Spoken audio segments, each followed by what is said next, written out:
The only possible attitude toward out-of-control desire is a declaration of all-out war. I hear so many Christians murmuring about their imperfections and their failures and their addictions and their shortcomings, and I see so little war.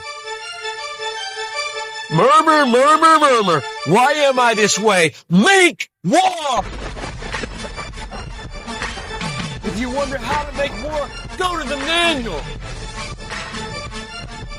Don't just bellyache about your failures. Make war! He says, I'm continuing to quote, there is something about war that sharpens the senses. You hear a twig snap or rustling of the leaves and you are in attack mode. Someone coughs and you are ready to pull the trigger.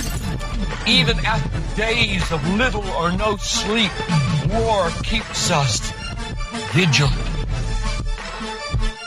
There is a mean, violent streak to the true Christian life.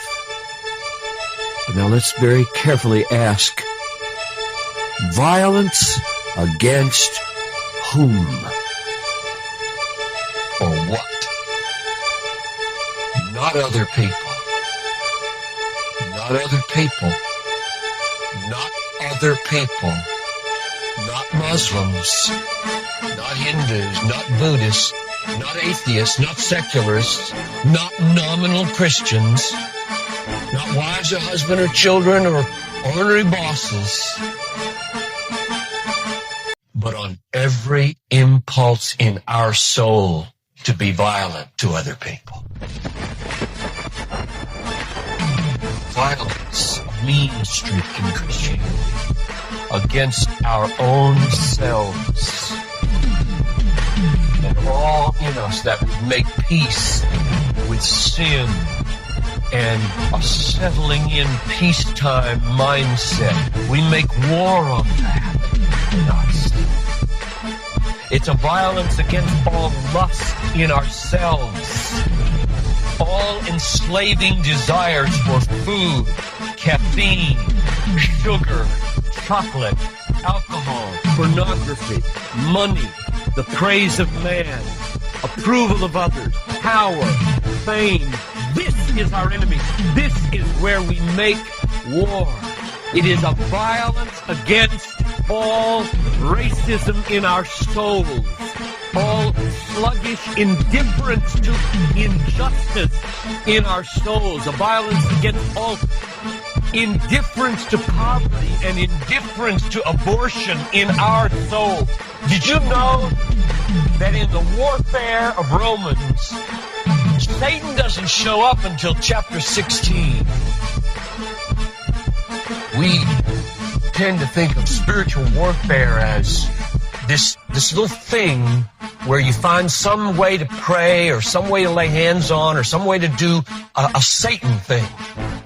Well, that's important. Believe me, that's important.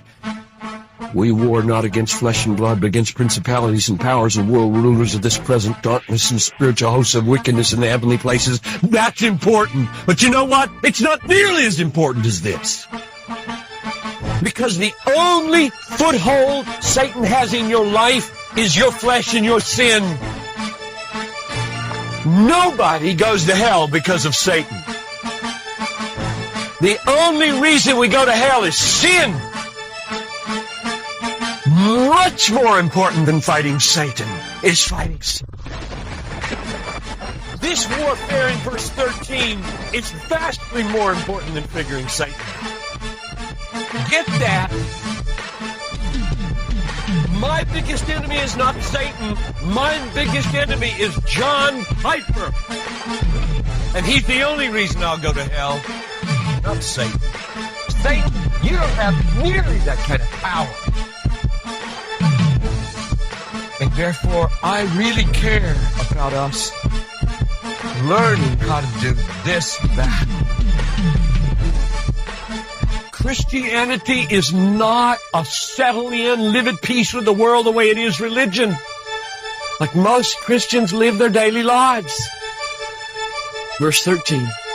If by the Spirit you kill. There's a mean streak in Christianity, and it's not against anybody else but ourselves. In fact, it's against the meanness of ourselves against other people. If you feel like you're a mean person against others, a harsh person, a critical person, you know your problem? You haven't learned to make war. You haven't learned to be mean. You haven't learned to get violent against your violence, against your meanness, against your critical spirit. And you complain of it and talk about it. But have you made war 24/7?